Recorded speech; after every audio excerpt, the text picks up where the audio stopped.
one day I was sitting at a mosque in Houston, and someone came at the masjid and said, there's someone outside asking about Islam. And I didn't know the individual. And so the individual said that person has been in a gang before. And I told him, bring him, tell him to come inside, right? And so here comes this guy, he's like 300 pounds. He has tattoos on his face and a tattoo right here on his neck. And when I look at him, I recognize the guy. I know who this guy was. He was another gang member from another gang that was my enemy before I was Muslim. This guy used to look for me to kill me. When he walks in the mosque asking about Islam and I'm sitting there and he looks at me and he was like, Jay? Because that's the way they used to know me before. I was like, Oso? Used to call him Oso, bear, in the Spanish language, bear. This guy was like 300 pounds. And he was like, you, this? And I was like, yeah. I was like, sit down, man. He had gone to prison 4 years in the penitentiary. He had been run over by a car and he had a metal plate in his leg. He still had pellets in his mouth that they could not take out from a shotgun blast. And he said, man, I'm living foul and I gotta change my life. So he said, tell me about this. I hung out with the guy 3 days, seeing him daily, going and eating with him, picking him up. He didn't have a car at that time.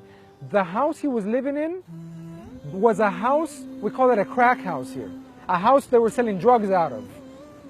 His family gave up on him. His mother stopped talking to him. Nobody in his corner. And when I was driving, after he had asked questions more and more about Islam, he looked at me, he said, man, I want to be a Muslim.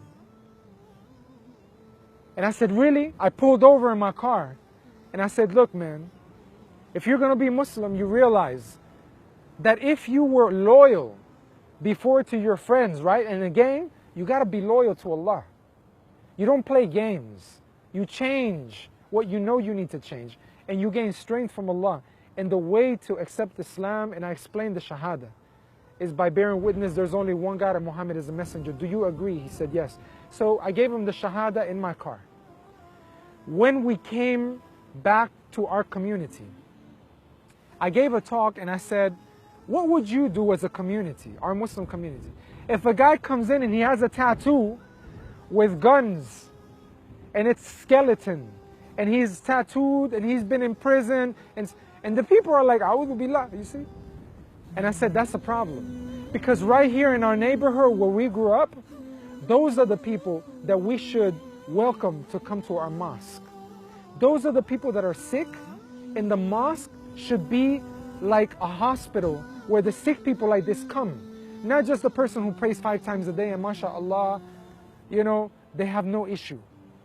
I said, come here also. And I brought him up and they saw he had tattoos and all this, and I had him sit down next to me.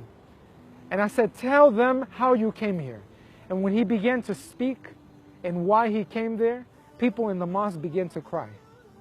And the youth began to become amazed. And he said, when I knew him before, I was looking for him to kill him. Now we sit here as brothers. إني ناديتك وسعيت إني استهديتك فهديت بالقرآن أنرت طريقي